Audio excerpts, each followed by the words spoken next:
Welcome again to Peppermint Wednesday. My name's Peter Roper, known as the Family Businessman, here again to share with you some tried and tested tips and techniques on how to have a better family business. And today I want to talk to you about the real thorny subject, the one that comes up more than anything else in family business, and that is succession planning. And in fact, what I've called this is succession planning is a pain in the... Is it a myth or is it reality? Do you know, I've just been sent another book by supposedly experts on succession planning for family businesses.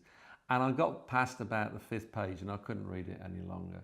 You see, if you go to a business library, there are hundreds of books on succession planning. And this might be controversial and I hope I don't upset anybody, but my experience is that nearly every book I've ever seen has been written clearly by somebody that hasn't got a family business, or they wouldn't write down what they've put down. What they are consultants from large organisations who deal with family businesses, who think that the thing to do is to write all sorts of stuff down because that's the way to do it. And I couldn't believe this book that's about this thick about what a family business should and shouldn't do in terms of succession planning. And I can tell you now, it's never going to happen. Because you see, families don't work that way. They don't want to write down screeds of stuff. Families are families. That's the whole point. They're mums and dads, brothers, sisters, cousins, aunties, uncles, nephews, nieces. In other words, they talk to each other. Now, there are some disadvantages to that. You know, you can have a meeting where they say, oh, well, I talked about that. Yeah, okay, so did you write it down? No. Oh, well, actually, well, you need to. What I'm saying to you is that my experience is that family businesses generally actually have succession organised, far more than people think. They might not talk about it in the same way as business folk do, but family businesses do know where they're going in terms of succession, most times. It's those that are running into problems that make the noise. They're the ones that make the noise, and they're probably the 20%. I think 80% of family businesses actually do know what they're doing. When I approach them, when I meet them, I talk about succession planning. Quite often they said, Peter, we know what we're going to do with this, and we talk about it. Maybe there's some stuff that needs to happen, but in the main, everybody kind of knows what it is. So is it a pain in the neck, pain in the proverbial, as I'd put it? Is it myth or reality? I think for some people, it is a pain and it needs some work, it needs some help. The majority, actually, it's pretty much sorted. But what I would say is this. I think you need to think about 3 things in terms of succession. And these are, don't take it for granted. At least look at it every year.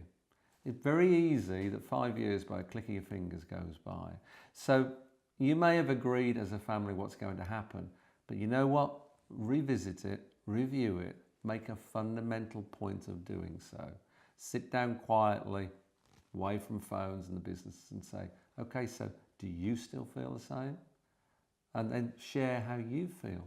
Share how everybody else feels. Because life does change. You know I talk about reasons a lot. People's reasons change. Let's be clear, it's still the same. And let's document it, but really, don't document it with War and Peace. One bit of paper will do it.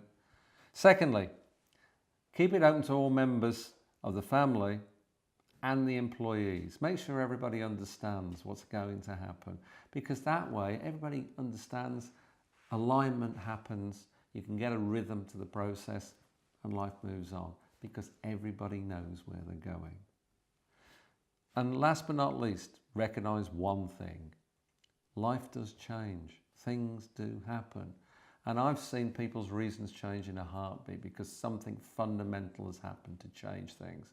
And so be open to the point that it might have been for the last 10 years, as I've known with somebody recently, where for 10 years, a father and a son have always said that the father would hand the business over to the son. Life has changed. Son doesn't want the business anymore, and father doesn't know what to do.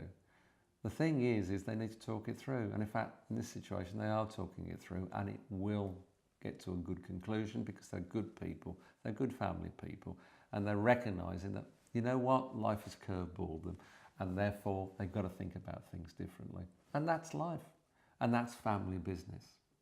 So that's it. That's the 3 things I'll talk about with that. Let's get social, get on the blog, send emails to me. I always answer them personally. Let's see how we can help each other with this thorny issue of succession planning.